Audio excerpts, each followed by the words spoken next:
تو کویشچن یہ ہے کہ کیا ہمارے ہوپس اللہ تعالیٰ سے لگے ہیں یا ہمارے ہوپس کریشن سے لگے ہیں؟ تو اللہ تعالیٰ ہمیں قرآن مجید میں بتا رہے ہیں، حدیث میں بتا رہے ہیں کہ تم میرے سے امید لگاؤ، تم میرے پاس آؤ، تم میرے سے مانگو، پھر دیکھو کہ تمہارا مسئلہ حل ہوتا ہے کہ نہیں ہوتا ہے۔ تو اللہ تعالیٰ نے کہا کہ اس نے مرنے سے پہلے ایک دعا کی تھی، اور وہ دعا مجھے اتنی عزیز ہے، اتنی پسند آئی کہ اگر وہ دعا سے پوری انسانیت کو بھی بخشوانا چاہتا میں بخش دیتا۔ اگر تم ہوپ میرے سے لگاؤ گے، امید میرے سے لگاؤ گے، تو میں تمہیں معاف کروں گا، وداؤٹ اینی ہیزیٹیشن میں تمہیں معاف کروں گا۔ اگر تیرے گناہ آسمان تک جا رہے ہیں اور آسمان کی طرح پائل اپ ہو چکے ہیں، کلاؤڈز کی طرح، یعنی اتنے سنز ہو چکے ہیں کہ تم اسراف کر چکے ہو، اور تم مجھ سے معافی مانگو گے، میں تمہیں معاف کروں گا، لیکن سچے دل سے توبہ کرو گے۔ اور پھر یہ حدیث، انس بن مالک reported the messenger of Allah صلی اللہ علیہ وسلم said, Allah Almighty said، حدیث قدسی ہے، O son of Adam, if you call upon me and place your hope in me, I will forgive you without hesitation۔ اگر تم ہوپ میرے سے لگاؤ گے، امید میرے سے لگاؤ گے، تو میں تمہیں معاف کروں گا، وداؤٹ اینی ہیزیٹیشن میں تمہیں معاف کروں گا۔ O son of Adam, if you have sins piling up to the clouds and then ask for my forgiveness, I will forgive you without hesitation۔ اور اگر تیرے گناہ آسمان تک جا رہے ہیں اور آسمان کی طرح پائل اپ ہو چکے ہیں، کلاؤڈز کی طرح، یعنی اتنے سنز ہو چکے ہیں کہ تم اسراف کر چکے ہو، اور تم مجھ سے معافی مانگو گے، میں تمہیں معاف کروں گا، لیکن سچے دل سے توبہ کرو گے، میرے پاس آؤ گے، میرے سے بات کرو گے، مجھے ریکگنائز کرو گے، تو میں تمہیں معاف کروں گا۔ تو کویشچن یہ ہے کہ کیا ہمارے ہوپس اللہ تعالیٰ سے لگے ہیں یا ہمارے ہوپس کریشن سے لگے ہیں؟ میں یوتھ سے بات کر رہا ہوں، میں حیران ہوں کہ ہم ایک انسان کے لیے راتیں جاگ لیتے ہیں، ہم اس کے لیے اپنے ڈیسیجنز چینج کر لیتے ہیں، کیریئر کے جو ہماری لائن ہے اس کو چینج کر دیتے ہیں ایک انسان کو پانے کے لیے، ایک انسان کے پیچھے دوڑتے ہیں، اور بعد میں ہمیں کوئی خاص فائدہ بھی نہیں ملتا، بعد میں ہمیں جو ہے وہ ریگریٹ ہوتا ہے کہ میں نے اتنا کچھ کیا اور آگے سے رزلٹ جو ہے وہ کچھ بھی نہیں ہے۔ تو یہ ہیں وہ مثالیں جو اللہ تعالیٰ ہمیں قرآن مجید میں بتا رہے ہیں، حدیث میں بتا رہے ہیں کہ تم میرے سے امید لگاؤ، تم میرے پاس آؤ، تم میرے سے مانگو، پھر دیکھو کہ تمہارا مسئلہ حل ہوتا ہے کہ نہیں ہوتا ہے۔ اور امید لگانے کے حوالے سے ابن تیمیہ رحمہ اللہ لکھتے ہیں، ان کی ایک کتاب ہے kalamullah.com پہ آپ جائیں تو وہاں پر ایک کتاب ہے ابن تیمیہ کی، I think relief from distress, yes exactly یہ نام ہے، ریلیف فرام ڈسٹریس، کے ڈسٹریس سے ریلیف کیسے ملنا ہے، اوکے یہ کتاب ہے۔ وہ کتاب اس آیت کی تفسیر ہے، لا الہ الا انت سبحانک انی کنت من الظالمین، صرف ایک آیت کو پکڑا ہے ابن تیمیہ نے اور پوری کتاب لکھ دی۔ اس میں وہ ایک بات لکھتے ہیں کہ اسلاف جان بوجھ کر یہ دعا کرتے تھے، یہ بھی ایک دعا تھی ان کی کہ ہماری دعائیں ڈیلے ہوں، ہماری دعاؤں کی قبولیت ڈیلے ہو۔ اب یہ ہمارے لیے، ہم جیسے لوگوں کے لیے جو دنیا میں بہت ڈوبے ہیں، بڑی عجیب بات ہے۔ ہم تو چاہتے ہیں یوں دعا قبول ہو، میں اللہ سے مانگوں اور چیز میرے سامنے ہو، چاہے وہ میرے لیے بہتر ہے یا نہیں ہے۔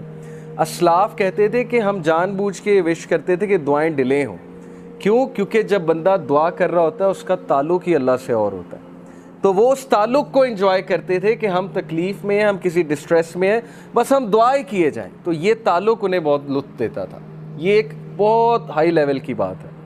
بتانا میں آپ کو یہ چاہ رہا ہوں کہ دیکھیں، مصیبتیں آتی ہیں، مشکلیں آتی ہیں، انسان پر بہت سے فیزز آتے ہیں، اور اس فیز میں اگر اللہ سے آپ کنیکٹ کر جائیں تو یہ آپ کے لیے خیر ہی خیر ہے، اور اس فیز میں اگر اللہ سے دور ہو جائیں تو پھر یہ شر ہے بہت بڑا۔ تو اللہ تعالیٰ کہتے ہیں کہ اے آدم کے بچے، اگر تیرے سنس پائل اپ کر جائیں کلاؤڈ جتنے، تب بھی میں تجھے معاف کروں گا اگر تو مجھ سے معافی مانگے گا۔ اور پھر اللہ تعالیٰ نے کہا، O son of Adam, if you come to me with enough sins to fill the earth, and then you meet me without associating anything with me, I will come to you with enough forgiveness to fill the earth۔ اگر تو مجھ سے ملاقات کرے اور تو مجھ سے معافی مانگے اور تیرے سنس ارتھ کو فل کرے ہوئے ہیں، یعنی انفائنائٹ سنس ہیں، اور تو مجھ سے معافی مانگے گا تو میں تجھے بالکل اتنی فارگیونیس کے ساتھ معافی کروں گا جتنے تیرے سنس، اور نہ صرف معاف کروں گا، تیرے سنس کو میں ریوارڈز میں کنورٹ کروں۔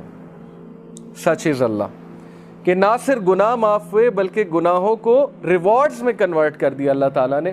اتنا آسان ہے، ایک انسان کو منانا کتنا مشکل ہے، انسان کو منانے میں انسان بہت ذلیل ہوتا ہے، اللہ کو منانا کتنا آسان ہے، ٹھیک ہے۔ تو یہ ہے وہ مثالیں جس سے ہمیں سوچنا چاہیے کہ ہم کس ہستی کو اگنور کر رہے ہیں۔ ابو ذر reported, the messenger of Allah sallallahu alaihi wasallam said, Allah Almighty says, whoever comes with a good deed will have the reward of 10 like it and even more. جو کوئی اچھا عمل کرے گا میں اسے 10 ریوارڈز دوں گا، دنیا میں بھی اور آخرت میں بھی۔ دنیا کا ریوارڈ کیا ہے؟ ضروری نہیں کہ آپ کو پیسوں کی شکل میں مل جائے یا آپ کو کوئی reward as an materialistic reward مل جائے، عزت ہے، اللہ تعالیٰ کی طرف سے کنٹینٹمنٹ ہے، اچھی نیند ہے، اللہ تعالیٰ کی طرف سے اچھے دوست ہیں، اچھا لائف پارٹنر ہے، اچھی فیملی ہے، اچھی لائف ہے، عزت والی لائف ہے، یہ ریوارڈز ہیں۔ And whoever comes with an evil deed will be recompensed for one evil deed like it or he will be forgiven. اور جو گناہ کرے گا تو گناہ 1 لکھا جائے گا، 10 نہیں لکھے جائیں گے۔ ریوارڈ کرے، اچھا کام کرے گا تو 10 لکھے جائیں گے، گناہ کرے گا تو 1 لکھا جائے گا۔ تو یہ اللہ کی ذات ہے۔ He is all merciful, compassionate. When Allah SWT created the throne, He wrote over it, verily my compassion overcomes my wrath. بے شک میری رحم دلی، میرا compassion میرے غصے پہ حاوی ہے۔ اللہ تعالیٰ is all merciful for the creation. تو اس میں آپ کو ایک واقعہ بھی سناتا ہوں کہ یہ حلیۃ الاولیاء ایک کتاب ہے، اس میں کچھ واقعات صحیح ہیں۔ تو one of the صحیح incidents is کہ بنی اسرائیل کا ایک شخص تھا اور اس کے بہت سے سینس تھے، مطلب یو کین امیجن ڈرنکارڈ ہوگا، ظاہر ہے کہ چوری کرتا ہوگا، رابری کرتا ہوگا، واٹ ایور۔ وہ اتنا تنگ آئے وہاں کے لوگ کہ انہوں نے کہا کہ اس کو دور دراز کسی علاقے میں چھوڑ آتے ہیں چینز باندھ کے، کیونکہ بہت فساد مچاتا ہے۔ تو وہ اس دور کے جو نبی تھے ان سے انہوں نے مشورہ کیا، مشورہ کر کے اس کو چینز میں باندھا، دور پھینکا۔ یعنی اس کے سینس اتنے زیادہ تھے، وہ اتنے تنگ تھے، انہوں نے کہا مرتا ہے تو مرے۔ اس بندے کی ڈیتھ ہو گئی اور اللہ تعالیٰ کی طرف سے اس نبی کو وحی آئی، اور وحی میں اللہ تعالیٰ نے کہا کہ میرا ایک ولی فوت ہو گیا، تم نے اسے غسل نہیں دیا۔ اور وہ نبی اتنا حیران ہوئے، ان کے پیروں تلے زمین نکل گئی کہ یہ کون فوت ہو گیا؟ اللہ کا ولی جس کو میں نے غسل نہیں دیا ہے۔ تو اللہ تعالیٰ نے کہا وہاں اس علاقے میں جاؤ اور جا کر دیکھو۔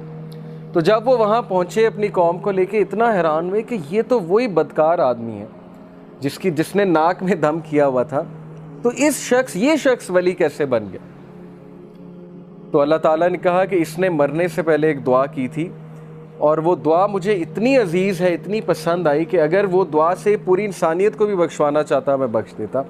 اور وہ دعا یہ تھی کہ اے اللہ، اگر مجھے معاف کرنے سے تیری عزت میں کوئی کمی نہیں آتی تو مجھے معاف کر دے، اور اگر مجھے سزا دینے سے تیری عزت بڑھتی ہے تو مجھے سزا دے۔ بہت ہی خوبصورت ورڈز ہیں۔ دیکھیں نا، اللہ نوز بیسٹ کہ کون اللہ سے ریپینٹ کر لے، کس طرح سے ریپینٹ کر لے، اس لیے جج نہیں کرنا چاہیے کسی کو، پتہ نہیں اللہ تعالیٰ کو کیا ایکٹ کسی کا پسند آ جائے۔ تو یہ ہوپ کے بارے میں ایک واقعہ میں نے آپ کو سنا ہے۔ سو اللہ سیز کہ 10 ریوارڈز ایک ڈیڈ کے ملیں گے، اچھے ڈیڈ کے، اور ایک گناہ کا ایک ایول ڈیڈ کا گناہ ملے گا۔ Whoever draws close to me by the length of a hand, I will draw close to him by the length of an arm.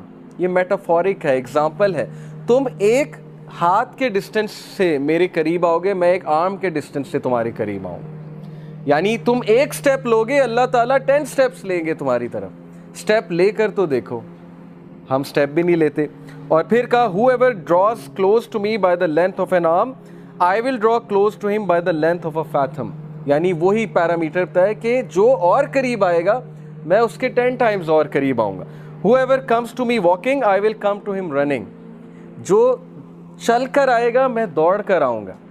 Whoever meets me with enough sins to fill the earth, not associating anyone with me, یعنی شرک نہ کیا ہو، I will meet with him as much forgiveness. تو میں اس کو اتنی ہی forgiveness کے ساتھ ملوں گا۔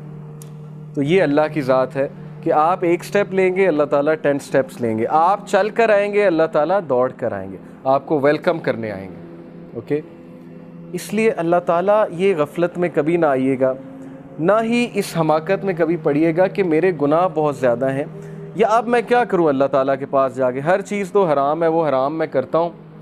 تو سٹریس میں آ کے انسان اللہ سے ہی بات کرنا چھوڑ دیتا ہے، کہتا ہے بس میں نے کرنا ہی حرام ہے تو چھوڑو، اللہ تعالیٰ سے کیا بات کرے۔ تو یہ حماقت ہے، یہ شیطان کا بہت زبردست اسٹریٹجی ہے کہ ہمیں اللہ سے بدگمان کر لیں.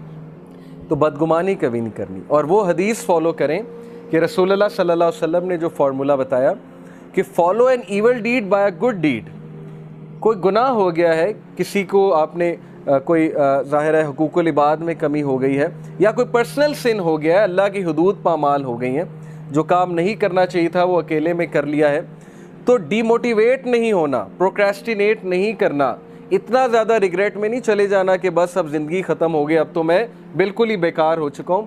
رسول اللہ said follow bad deed by a good deed, بس خلاص, تاکہ دل پہ وہ کالا دھبا نہ پڑے جس کی وجہ سے پھر ظاہر ہے دل بہت ڈارکن ہو جاتا ہے, پھر نیکی نہیں لگتی, برائی نہیں لگتی. اور یہ ہم نے خود فیل کیا ہے, ایک دور میں برائیاں بالکل برائی نہیں لگتی تھی. یہ تو پرسنل ہمارا ایکسپیرینس ہے. میری لائف پاسٹ میں ایسی ہے کہ بہت سی برائیوں میں انوالو تھے, وہ لگتی ہی نہیں تھی برائی. یہ کنڈیشن آف ہارٹ پہ ڈیپینڈ کرتا ہے, اور اب وہ چیز اتنی برائی لگتی ہے کہ میں حیران ہوتا ہوں کہ کسی دور میں ہم یہ بھی کرتے تھے. تو it all depends on the condition of the heart. قلب جو ہے نا, یہ بہت سائنس ہے قلب کی, کہ قلب اصل میں ہے کیا.